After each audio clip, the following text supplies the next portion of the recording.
guys, berjumpa lagi bersama saya Miss Dila dalam video biologi untuk kelas 12. Nah, dalam video kali ini kita akan mempelajari tentang materi asam nukleat. Jadi materi ini adalah pertemuan kedua dari bab substansi genetika. Yuk kita simak penjelasannya. Nah, ini adalah tujuan pembelajaran yang akan kita capai dalam video kali ini. Nah, sebelum kita tahu tentang DNA dan RNA, kita harus tahu dulu, apa sih asam nukleat itu? Nah, asam nukleat, pernah mendengar istilah asam nukleat? Ya, asam nukleat itu adalah senyawa kimia yang ditemukan di dalam nukleus, walaupun nanti juga ditemukan di dalam organel lainnya. Nah, asam nukleat itu adalah polimer nukleotida, di mana asam nukleat itu memiliki peranan sebagai pembawa informasi genetik. Nah, informasi genetik ini mengatur pemunculan sifat suatu makhluk hidup. Sifat yang dimaksud itu berkaitan dengan karakter fisik dari makhluk hidup. Misalnya pada manusia itu terkait dengan bentuk rambut, warna mata, bentuk hidung, dan lain-lain. Nah, ada dua macam asam nukleat yang dikenal dalam makhluk hidup. Yang pertama adalah DNA, yang kedua itu adalah RNA. Nah, kita akan bahas apa sih DNA itu dan apa sih RNA itu.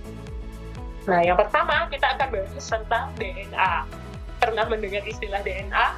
Mungkin selama ini kita mendengar uji DNA, cek DNA, dan lain-lain. Tapi tahukah kamu apa sih kepanjangan dari DNA itu? Nah, DNA itu adalah deoksiribonukleik acid atau asam deoksiribonukleat. Nah, DNA itu punya struktur kurang lebih seperti pada gambar yang ada di dalam video. Nah, DNA itu punya ciri-ciri sebagai berikut. Yang pertama, itu dia punya strukturnya berupa double helix atau utai ganda. Jadi kalau kita lihat di gambar bagian A, itu strukturnya seperti ibu dan anak tangga. Nah, DNA ini ukurannya panjang dan jumlahnya stabil atau tetap. Kemudian, dia bisa kita temukan di nukleus, mitokondria, dan plastida. Jadi bisa ada di 3 organel sel. Nah, DNA itu memiliki struktur sebagai berikut. Yang pertama, ada struktur fosfat.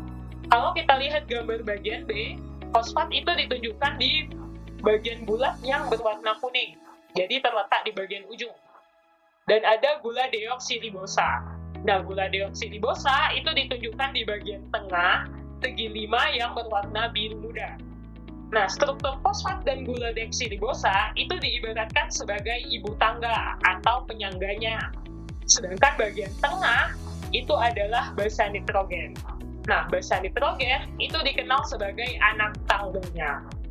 Nah, kalau kita lihat pada gambar, basa nitrogen dari DNA ini tersusun atas beberapa jenis. Nah, ada 4 macam basa nitrogen yang ditemukan pada DNA.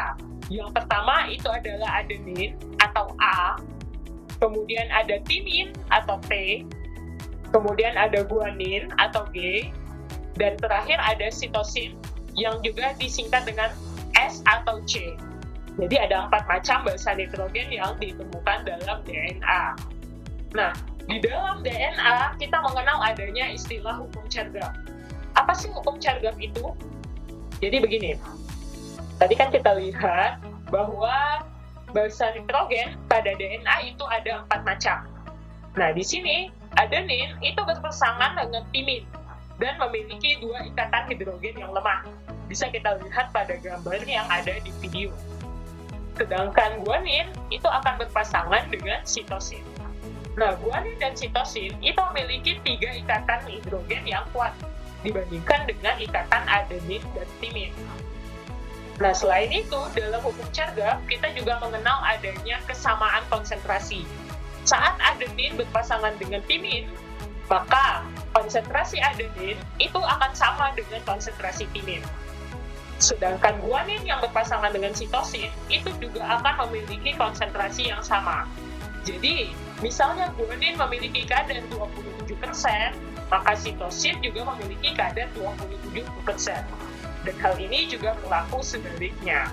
Jadi itulah bunyi dari hukum Chargaff, bahwa adenin berpasangan dengan timin dan sitosin berpasangan dengan guanin.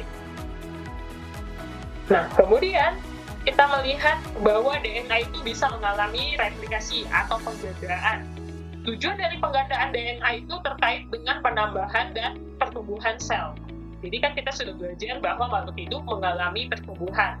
Nah, setiap sel yang membelah akan selalu diikuti dengan replikasi atau penggandaan DNA. Nah, ada 3 teori replikasi DNA yang dikenal dalam kehidupan. Yang pertama itu adalah teori konservatif.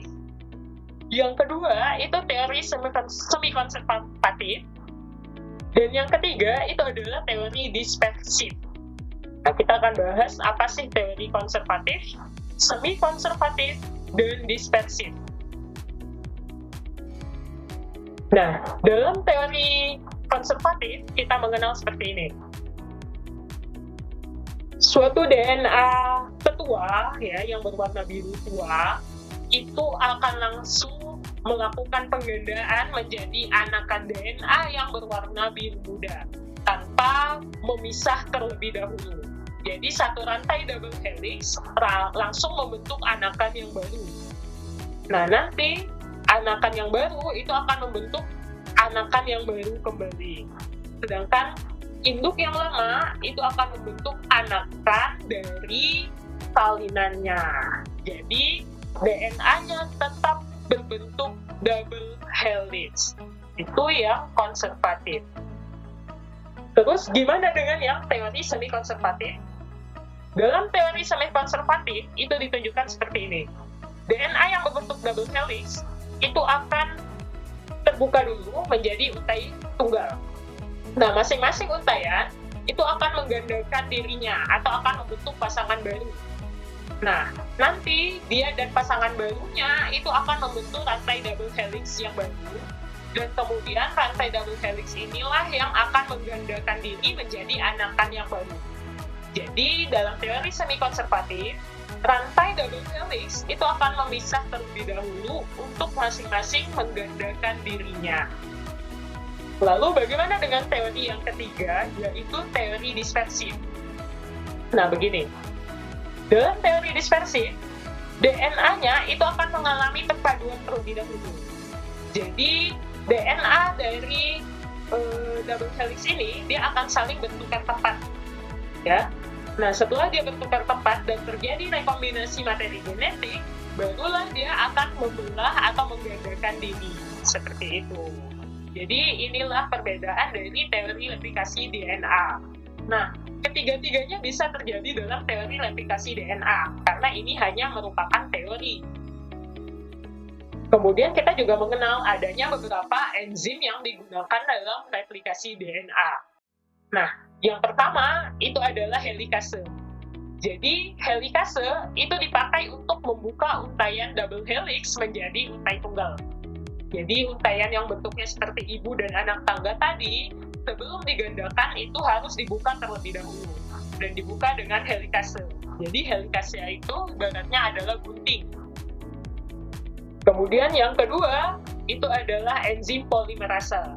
Nah, polimerase itu akan merangkai mononukleotida menjadi DNA baru. Jadi, dia yang membentuk pasangan DNA yang baru. Seperti itu. Nah, kemudian yang ketiga, itu adalah ligase. Nah, kalau ligase, itu menyambung rantai tunggal DNA menjadi DNA baru. Berarti tugasnya sambung menyambung seperti lem. Makanya namanya ligase. Dan yang terakhir, itu adalah primase. Nah, primase itu berperan untuk membentuk RNA primer dalam replikasi DNA.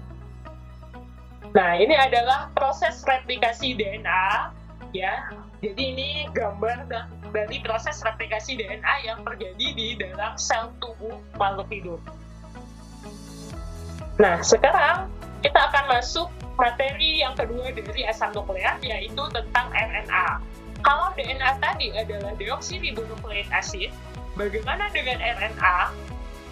Ya, jadi kalau RNA itu adalah ribonukleik asid. Nggak jauh beda dengan DNA, tapi jelas berbeda. Nah, RNA punya ciri-ciri sebagai berikut. Nah, dia bentuknya untai tunggal, jadi cuma satu rantai saja, dan dia berukurannya pendek, beda dengan DNA yang ukurannya panjang. Kemudian, kita bisa temukan dia di dalam sitoplasma, nukleus, dan ribosom. Nah, sama halnya dengan DNA yang punya basa nitrogen, RNA juga punya basa nitrogen, punya gula juga, dan punya fosfat juga. Jadi, komponen dari RNA itu adalah fosfat dan gula ribosa. Jadi, bedanya dengan DNA, kalau gula di RNA itu adalah gula ribosa. Nah, kemudian dia juga punya basa nitrogen.